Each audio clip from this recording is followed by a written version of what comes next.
আরে আপু, আমি অনেকদিন ধরে এখানে শো করতেছি, কিন্তু একটা তথ্য আমার বিষয়ে দেওয়া হয় না আপনাদের। সেটা হচ্ছে আমি অনেক নার্ভাস। আমি না, সাদিয়া আইমান আর সেই জন্য নার্ভাস না, আমি জন্ম থেকে নার্ভাস। বাচ্চা হলে মানুষ কি বলে, এ তো মায়ের মতো হয়েছে, এ তো বাবার মতো হয়েছে, আমার দেখে বলছে এ তো নার্ভাস হয়েছে।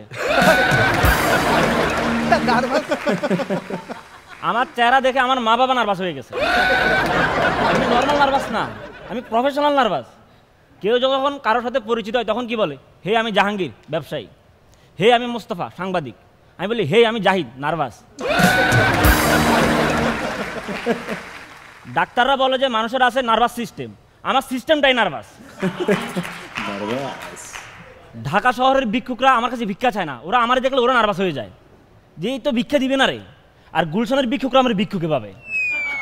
আমি রাস্তা দিয়ে পার হচ্ছিলাম, এখান থেকে যাই, এটা আমাদের এরিয়া। রাস্তায় অচেনা মানুষ আমার সান্ত্বনা দিয়ে যায়, চিন্তা করে না বাবা, সব ঠিক হয়ে যাবে।